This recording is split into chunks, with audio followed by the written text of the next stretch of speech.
Welcome to Fins, Fur, and Feathers, the fish and wildlife management podcast at K-State Research and Extension. I'm Dr. Drew Ricketts. And I'm Dr. Joe Gerken. We're both lifelong hunters and anglers, and K-State Research and Extension specialists who help citizens with their fish, wildlife, and pond management needs. If you've ever had a wildlife or pond management challenge, then this is the podcast for you. We address common fish and wildlife management problems using a scientific approach to provide proven and practical solutions to the issues that you may be facing.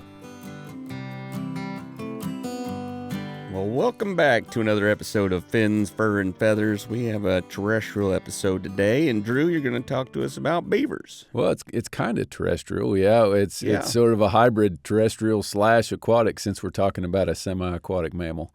That's good. I like that overlap there. So it's fur harvester season, so we're out there.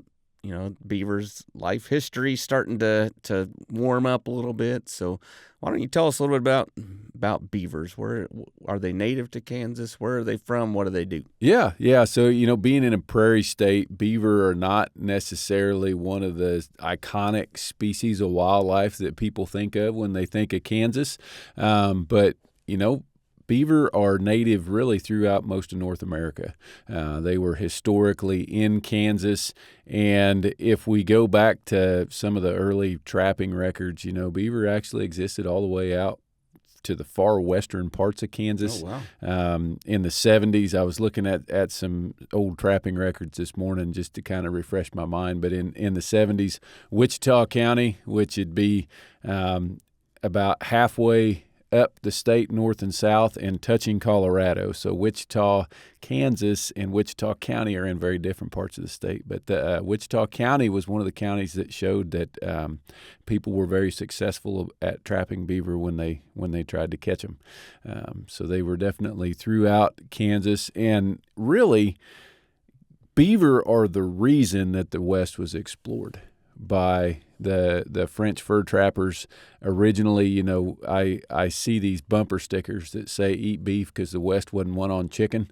I've always wanted to make a bumper sticker that said "Trap beaver" because the West wasn't one on livestock. Because really, that desire or demand for beaver fur is why the West was explored originally. Yeah. What are they using the beaver fur for? Yeah.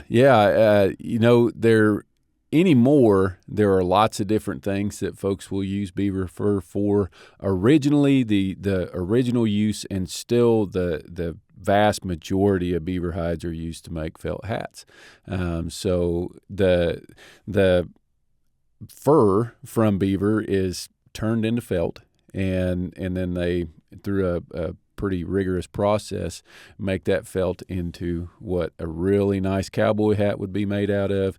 The top hats that were really, really popular historically, those were made out of beaver felt, and that's the main use for them. As the demand for felt hats has declined through the years, meaning, everybody doesn't have a top hat and not everybody wants to have a cowboy hat.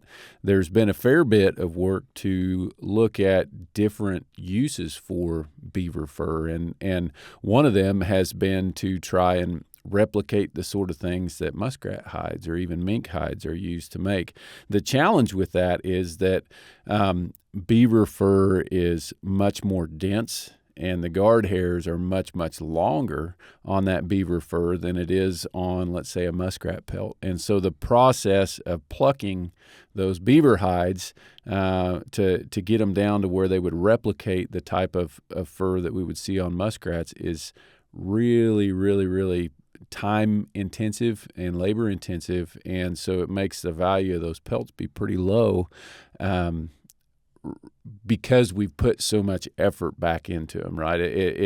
The original value of the pelt might be the same, but we've had to put so much into it that it becomes expensive. And is that so? I assume that the pelt is where these trappers are getting their money. Are they selling the meat or any other parts of the beaver? It depends on where you're at in the country, and I guess one of those things depends on where you're at in the country. So in the southeastern U.S., in the eastern U.S. in general, we tend to see a pretty good demand for carcass meat from fur bearers.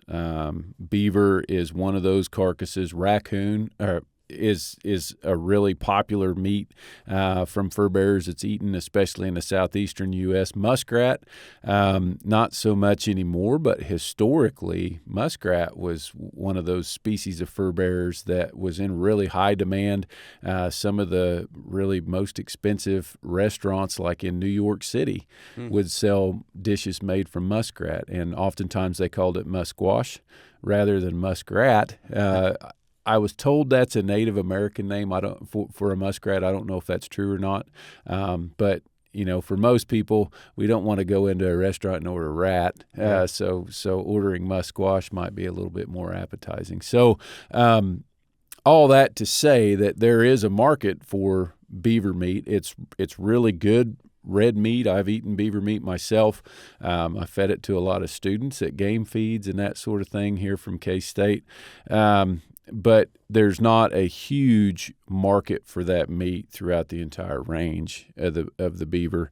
The one thing besides the pelt that there is a big demand for is the castor glands. So beaver have these glands down around their rectum, and those glands are how they mark their territory, of course, like most anal glands are in different critters. But it's got a really interesting odor, and those glands actually contain quite a bit of material. And there's a couple of uses for those glands. One of them is in the perfume trade. So some of the really, really high dollar perfumes will have castor in them as a fixative for that perfume. Lure makers and trap supply companies also buy a lot of beaver castor because it's used to make lures that we're going to use to catch more beaver or catch other species. So there's a market for that castor, and it tends to be that when demand is high for pelts, and pelts are worth a lot of money, then castor's not worth as much. But when the demand for beaver pelts is low, then castor can be worth quite a bit of money. And, depending on where we are in that market, the value of a beaver may be higher for its pelt, or it may be higher for that castor. But there's always something out there that is of some value. It kind of balances out, which is nice.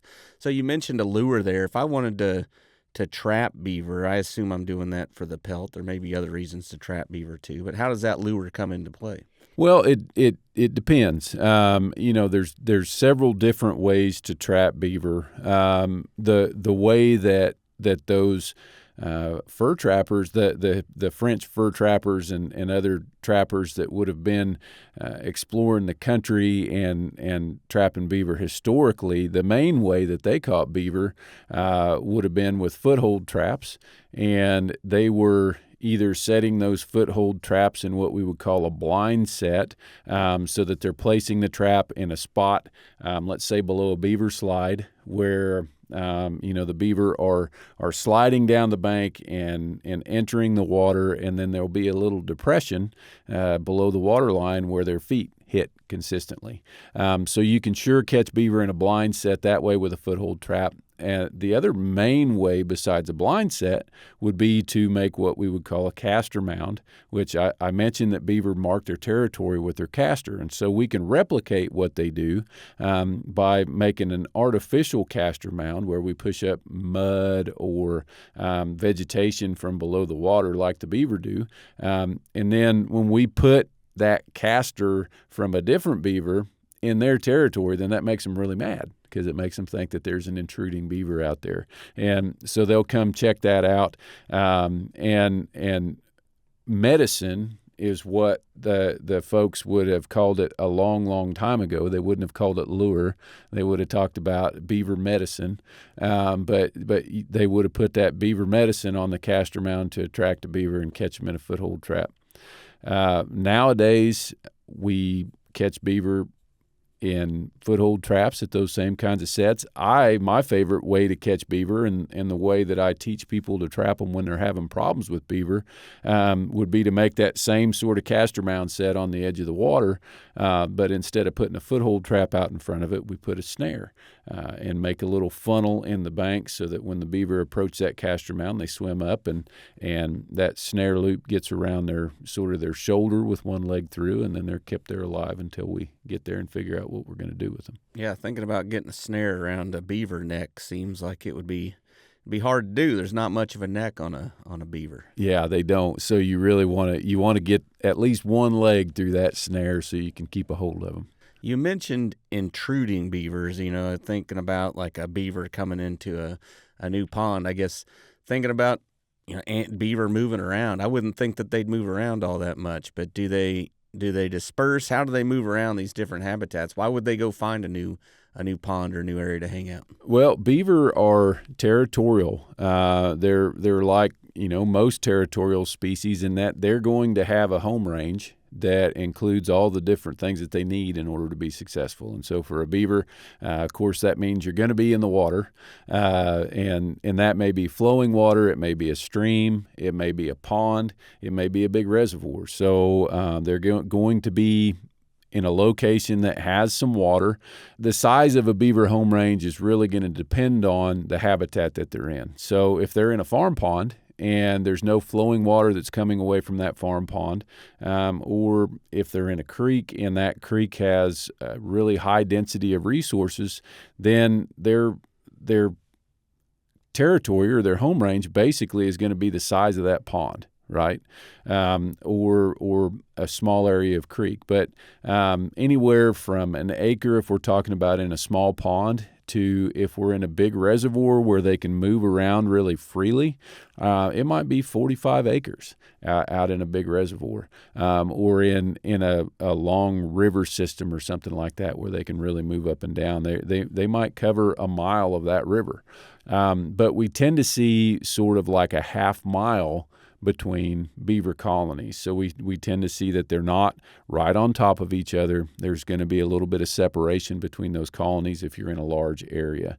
I mentioned that they live in colonies, so they're territorial, but they have colonies. So it's not going to be one beaver that occupies a farm pond typically, or one beaver that occupies a mile of river. It's usually going to be a breeding pair. Their offspring from this year, and then one or two offspring from last year that just kind of stay around. You were asking about dispersal, and I've taken a really long way to get to that dispersal part. But when a pair successfully has a litter, and they raise that litter, then they run out of space in that territory, right? And so some of those beaver end up having to leave. And when they leave, they disperse. And sometimes, let's say we're in a reservoir, that dispersal process might just be going to the next cove, if that next cove is not part of mom and dad's home range. If we're in a river system or a creek system, then those beaver may just disperse upstream or downstream within that flowing water. If we have beaver in a pretty isolated farm pond that is out, let's say, in the middle of some rangeland, then sometimes we see beaver dispersing across the prairie, which they're not very good at walking around on land. They're pretty cumbersome once they're out of the water. But we might have beaver dispersing across the prairie. They typically would follow drainage systems that might be moving up a draw out in the prairie or down a draw out in the prairie. But sometimes we end up seeing roadkill beaver on highways or out in roads in really, really strange places. And that's usually what's going on when we do see those roadkill beaver, is they're dispersing because mom and dad's home range is full. They've gotten kicked out of that territory, and so now they're leaving to go establish a new territory somewhere else. And when we say home range is full, I mean, I'm guessing that home range is going to include a lot of different things. But one of the things that comes to my mind is food. Yeah. Right. And so, I mean, I think that beavers are out there. They got their big teeth. They're probably chewing on trees all day. Is that what they're eating? Is that why they're cutting down those trees? Beaver have a broader diet than most people realize. So during the wintertime, when we don't have what I would call herbaceous vegetation, but non-woody vegetation growing down in the water, during the wintertime, they're mainly making a living on that vascular tissue that's between the wood and the bark of a growing tree. And so they absolutely cut through a whole lot of wood when they're cutting trees down, but they're typically not making a living on that wood. They ingest some of it, but what they're really after is that area where there's a lot of nutrients in between the bark and that wood. So they're eating that phloem and xylem that's down there underneath the bark. During the growing season, when we have growing cattails or pondweed or other sorts of aquatic vegetation out there, that's what they're really making a living on. And you see that reflected in the fact that during the wintertime, they may be out there cutting a whole bunch of trees down. You may see fresh beaver chews everywhere. But then during the summertime, it might look like the beaver have left, because you're not seeing trees that have had the bark freshly removed from them and that sort of thing within a beaver's home range, because they're eating those broadleaf herbaceous plants, or even sedges or aquatic grasses that might be growing out there. Yeah, and I think sometimes when I go visit ponds, you can tell that there's beaver or muskrats because there's floating vegetation that's been chopped off that's kind of scattered around on the surface of the pond. So that's one of the indicators that I look for when I'm out there. You mentioned earlier that beaver aren't very good at walking around on land, right? And so thinking about going out, getting a tree, eating a tree, like being out of the water that long kind of seems like it might be a little bit risky, right? If they're not moving around on land very well. So how are they spending all their time?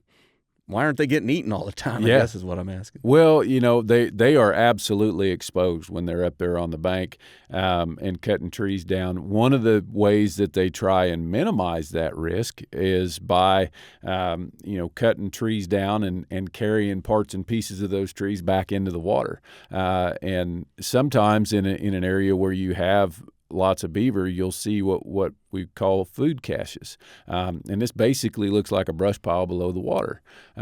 We see a couple of kinds of brush piles that are signs of beaver activity around the water. And one of those would be out away from the bank in that food cache, where we've got a lot of smaller branches of trees that would be stored below the water. The other one would be a lodge. And a lodge is something that they're actually living in, so we probably need to come back to that.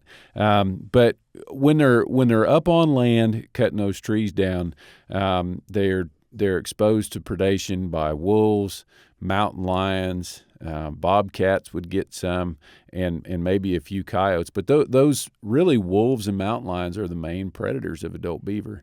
And we don't have many mountain lions in Kansas. Of course, we have some that move through while they're dispersing. And so beaver could be at risk of being killed by a mountain lion every once in a while in Kansas. And currently, we don't have any wolves. And so in Kansas, where we live, the risk of predation to a beaver is pretty low. But like I said, some bobcats would get them sometimes, and coyote would get them sometimes. Taking that stuff back to the water, that's an interesting, just life history strategy to kind of stay where you're safe. And so, and thinking about a beaver anatomy, I mean, they're just made to swim around. They got webbed feet, and they can swim through that water, pretty daggone well.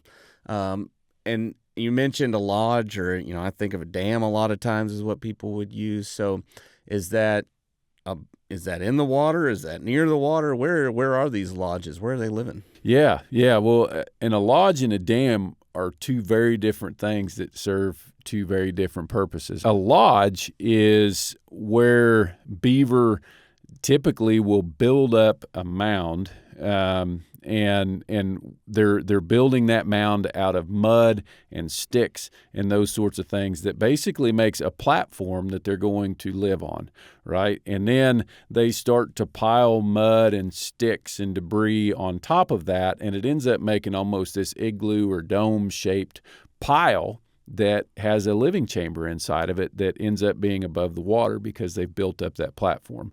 And then from that chamber, there's going to be entrances and exits that go down into the water. And so that's a beaver building a house. And where we have a fair bit of shallow water and where we don't have steep banks next to that water, it's really common for them to make those lodges to live in. The most common areas that I see them are more wetlands rather than reservoirs, lakes, rivers, and creeks. Because in reservoirs or farm ponds, we've got a dam. If nothing else, it's going to be a fairly steep bank where a beaver can dig in and fairly quickly dig up and get above that water line so that they've got their living chamber in there. You're talking about a man-made dam in that situation. I am, yes. Good point. I wasn't thinking about that. Maybe levee or dike is what we ought to call it. But that's going to be a good place for them to burrow into and make what we would call a bank den. In creeks and rivers, they can do that same sort of thing. So they're going to dig in. You're going to have a hole in below the water line that is going to be, I don't know, a foot across and a foot tall or even bigger. And that's quickly going to develop into a chute that goes above the water line. They got their living chamber. And a lodge is something that they actually build. Now, what's a little bit confusing is if we've got a bank den that collapses, then they'll start to pile sticks and mud on top of that to fix the roof, and that bank den ends up looking like a lodge because it's got that same sort of structure on top of it. A dam, on the other hand, is beaver making sure that they always have water. And so they're actually physically building a obstruction that runs perpendicular within a stream to back water up. So it's actually a dam that they don't live in. It doesn't have a chamber inside of it. They don't want it to be hollow because that makes it wash out, right? But they are backing that water up because if a predator can get inside their den or inside their lodge, then that's really easy. They're sort of easy pickings, right? That predator could kill them, and they're not safe in there, and they can't move around very good. So they want to be in that water, and so that's the purpose of a dam, is to back water up and to make sure that they've always got that water, keeping them safe and letting them make a living. And where they build those dams, upstream from it, we end up with this sort of little reservoir, and we call that a beaver pond. Yeah, so the term ecosystem engineer comes to mind when we're talking about beavers, and they can, essentially change the entire structure of these systems. So when I think about a beaver dam, I think probably when a lot of people think about them, they think of a stream that's then getting a dam on it, and we're getting a big flooded lake type habitat. Is that is that the type of habitat we're gonna see in Kansas? It depends on where you are, and what sort of stream that they've plugged up. So that sort of quintessential beaver flowage is what trappers tend to refer to it as, where we've got a big wide valley and a fairly shallow stream that then gets dammed up, and it tends to be sort of a terraced deal where we've got stair steps of dams below dams or dams above dams, however you want to think about it. And that water is really able to sprawl out, and so where the channel was, we end up with fairly deep water, but then out away from that channel, it's almost like a wetland. It's a lot shallower, and so that's that. And you would have one at the bottom, and then you would go up a little bit, and there'd be another one of those, and then you'd go up a little bit, and there'd be another one, to where maybe overall they're raising the water level at the top one. Maybe it's 10 feet deeper than it originally was, but that bottom one might only be a foot deeper than it originally was, right? So that's the beaver flowages that we see out west. Those are really rare in Kansas because we tend to not have those really shallow, sprawling, meandering streams. We tend to have, and maybe more because of what people have done to channelize them and that sort of thing, but we tend to have much steeper banks, much flashier streams that have really high flow events, and so maybe the vast majority of the year there's only a foot deep of water in that channel, but the banks might be 10 feet tall to accommodate the flow, or because it's been eroded down when we get those big flows. And so what happens more commonly when beaver build a dam and make a pond in a place like Kansas is in that narrower stream bank that's got really, really deep sides, they'll start building dams in that stair-step fashion, but they're not able to sprawl out, right? And so they're just damming the water up, and it's staying within that original stream bank a whole lot more often than it's sprawling all over the place and making that wetland sort of system.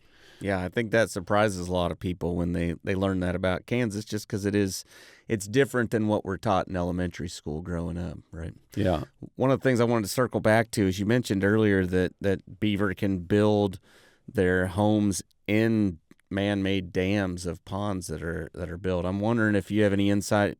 Is that going to cause a dam failure? Is that, what's the implications of them building a little hut in the side of a dam? Yeah, it really depends on how big the dam is. And when we're saying that, I mean how tall is it, but more importantly, how wide is it? How thick is that dam from the backside where it doesn't have water up against it to the side that it is holding water on?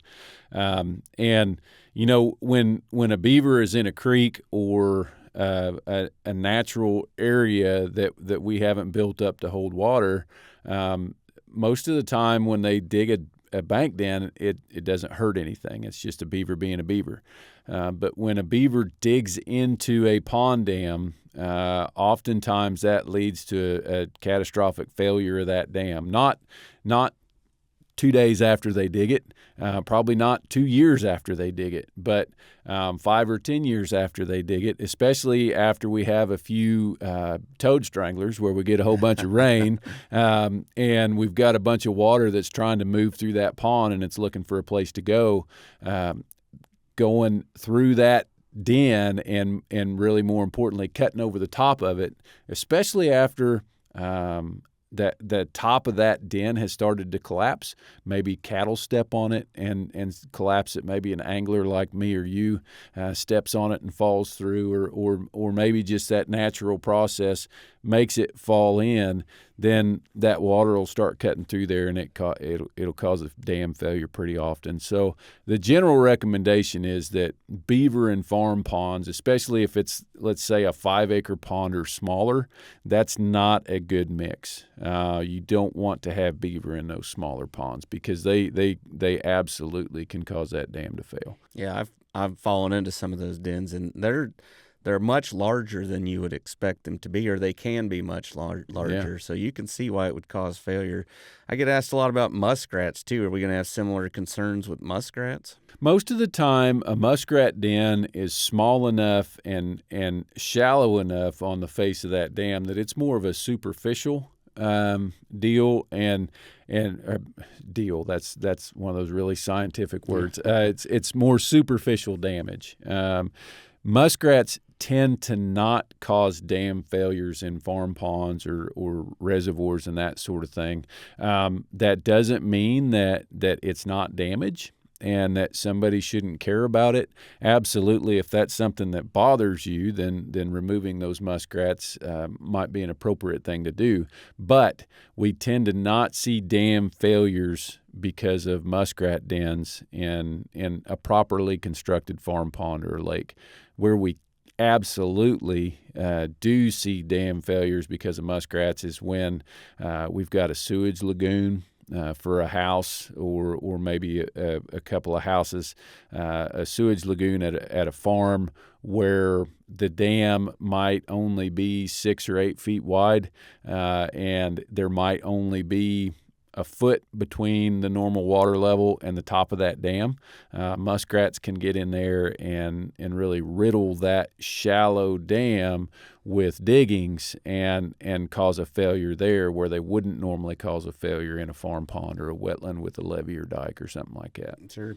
One of the other important things to point out when we're talking about farm ponds is that a lot of times the spillway, the trickle tubes, these critters like to shove all kinds of stuff in there and prevent the water from flowing out, which that can lead to water flowing over the top of the dam. And we really quickly would start to see catastrophic failure of that dam if that would happen. So making sure there's lots of reasons that kind of keep being aware of what critters are in your pond and the implications of having them there. Understanding that and getting rid of them if need be is just part of the protocol. Definitely something you'd want to think about and consider. Yeah, for sure. And differences too. Another difference between muskrats and beaver: muskrats don't tend to plug up pipes.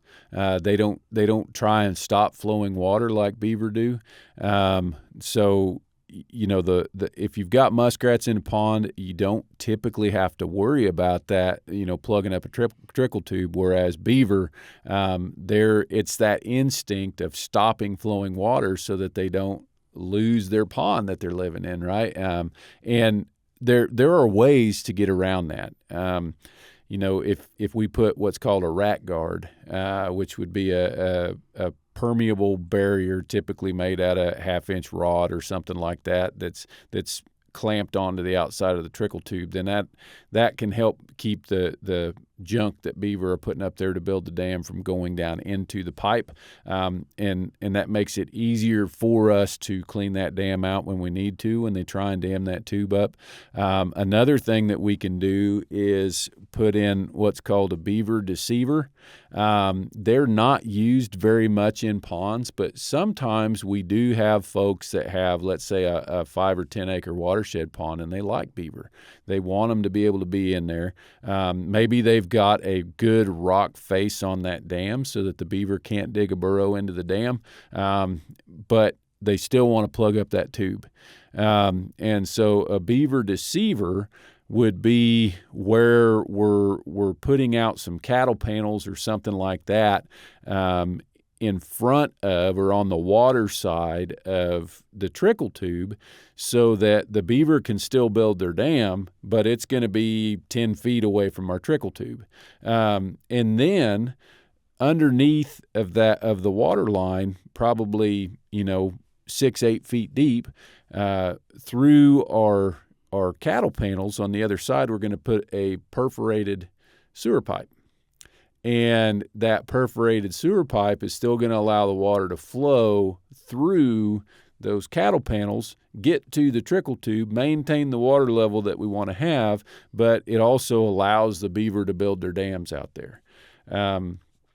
That same sort of device can be used when we have beaver that are trying to dam up culverts and live next to roads, or if beaver are in a creek somewhere and we don't want the beaver to flood a big, large area, and we don't mind them cutting trees down and that sort of thing. So that's, you talked about beaver being ecosystems engineers, and they're really, really cool critters that are really important from an ecosystem function standpoint in areas where they can do their thing and they don't cause people problems. But because they are so good at modifying the environment, they're also a species that causes people a whole lot of damage sometimes. And the two ways that they cause damage are by causing flooding, and I guess there's three. We talked about causing pond dams to fail. That'd be another one, or cutting down trees that people care about. Yeah.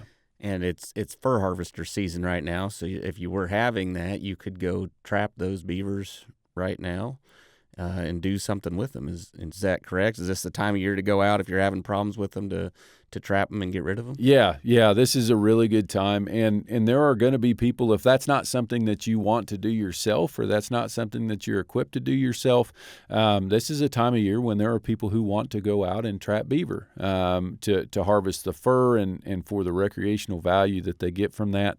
So in Kansas, we're looking at like the middle of November until the end of March would be the legal season when you can harvest beaver. And of course, regulated harvest, where people are able to utilize the fur from beaver and the meat and the casters and all that sort of thing, that's the best way if we do have to remove beaver, because then they get to be utilized.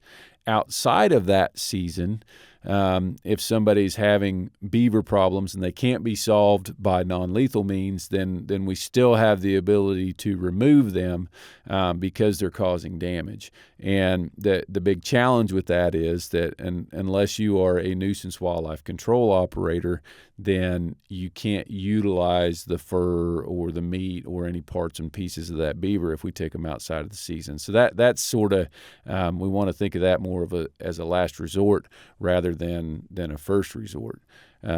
If you are going to trap beaver from a fur harvesting standpoint, then you need to have first completed a fur harvester safety course if you're in Kansas, and then have a fur harvester license, because they are considered a fur-bearing animal, and hunting is actually not legal for beaver. And the main reason for that is that they're pretty hard to recover if we shoot them while they're out in the water. Sure.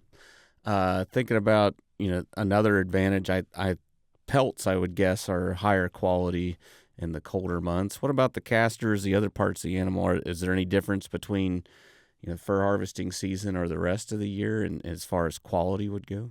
The meat, you would definitely be able to keep the meat good or keep it from spoiling longer during the wintertime. The time of the year when people tend to focus the majority of their efforts on harvesting beavers actually pretty late in the fur harvesting season, so that between February and March time frame. And there's a couple of reasons for that. One is that beaver pelts prime or get to their highest quality fairly late relative to a lot of species. So December or really late December, early January, and later up until it starts to get pretty warm is when those pelts are the best. Another reason is that in a lot of places our fur really starts to decline from our terrestrial species after about the end of January. And so your folks who are trapping for fur will switch from those terrestrial species that have a lot of value. Like, unfortunately, right now our fur market's pretty poor, but coyotes, raccoons, we get halfway through January and the coyotes and the raccoon hides start getting pretty poor. They start breeding. The raccoons have spent a lot of time in dens because it's really cold.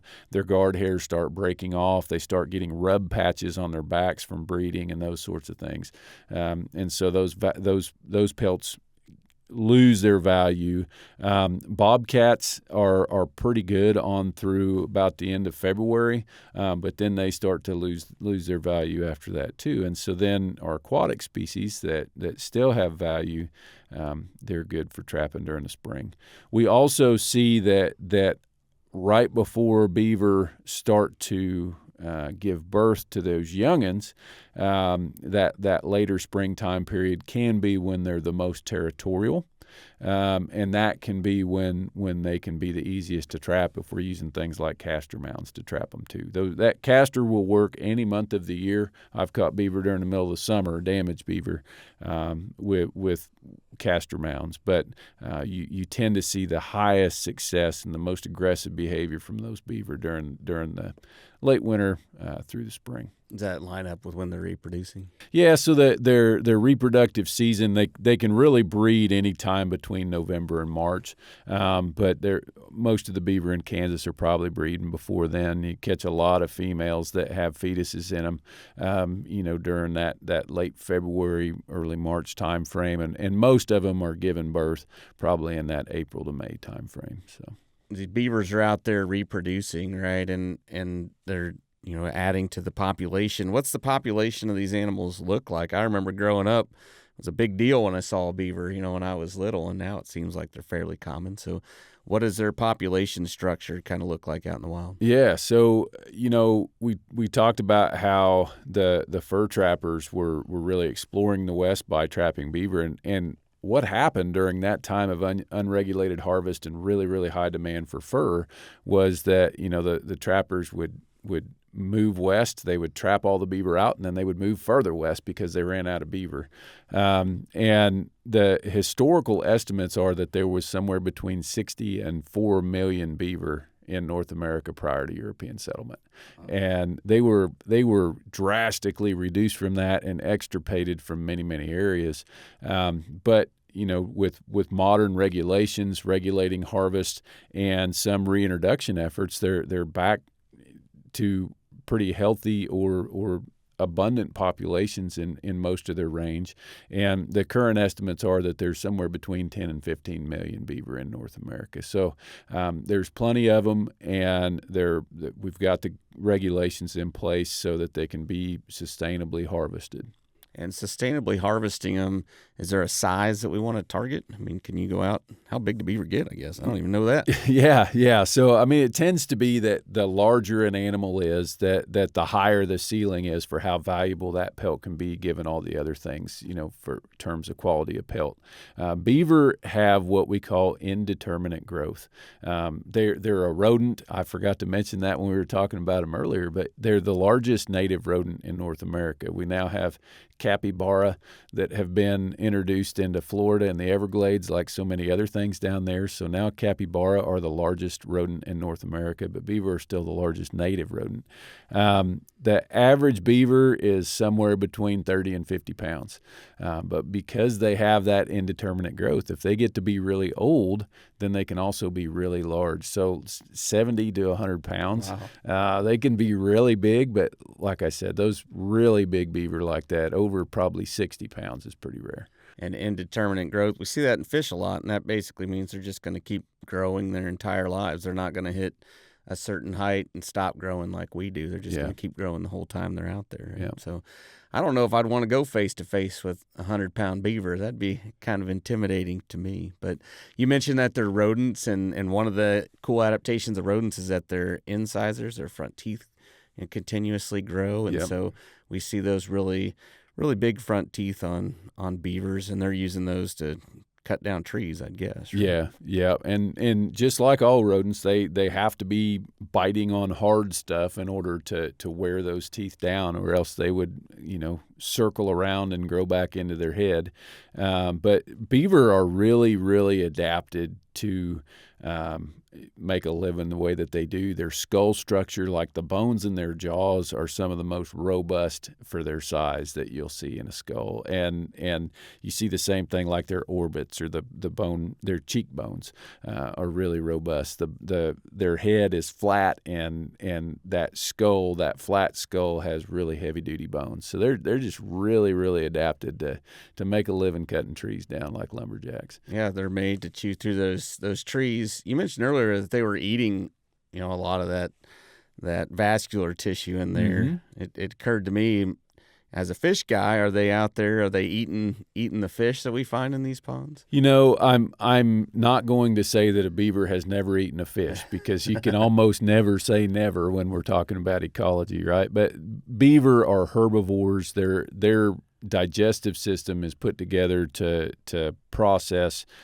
vegetation of some kind, and their teeth are adapted for that same thing. They're not a species that is made to eat animal matter. The vast majority of their diet is going to be composed of things other than fish, other than amphibians or reptiles or anything they might come onto out there. They're eating vegetation. Yeah, that's what I thought. And I talk to people, we'll find scat, which is science word for poop, out in areas that has scales in it or something, and people will ask me if it's a beaver. And a lot of times that's an indication that you may have some large otters out there. And so otters can eat a lot of fish out of your pond, and they can decimate a population pretty quickly. But I'm glad that you said that, because I thought beavers generally aren't that big of a concern. No, they're not. And their poop looks like sawdust most of the time. It looks like little clumps of sawdust underneath the water. Pretty it makes sense given what they're eating, I guess. Yeah. Well, if we wanted to learn more about how to, if we have a problem, we want to trap these animals, I assume we can reach out to our local extension agents. Any other good resources that we have maybe to figure out how to do it? Yeah, for sure. So we put together a video about trapping beaver. It's sort of an all-inclusive guide that will teach you how to snare beaver, trap them with body grips, and it's geared toward folks who don't have a lot of trapping experience, basically teaching you some really no-nonsense, easy ways to get out there and trap beaver, even if you haven't done very much of it before. So that's on our KSRE Wildlife Management YouTube page or YouTube channel. It's also linked on the species page for beaver at www.wildlife.k-state.edu. So good resource for a landowner who's having beaver issues, also a good resource for somebody who's fur trapping and maybe doesn't have a lot of experience with beaver and wants to learn how to be better. Yeah, and this might be a good time to do that during fur harvester season, right? So absolutely. Go learn a little bit about it. Well, Drew, a great talk about beaver. Really enjoyed learning more about them. So thanks for sharing all that good knowledge with us today. Yeah, it was fun. Well, thanks to all of our listeners for joining us on another episode here. Great to have you. We really appreciate it. Reach out, let us know what you're thinking, leave us a review. That's really important. And make sure you check out that KSRE Wildlife YouTube channel. See the new videos that we have to share with you. Fins, Fur, and Feathers is hosted by K-State Research and Extension and is part of the Natural Resources University Podcast Network. The network and this podcast are supported by the Renewable Resources Extension Act.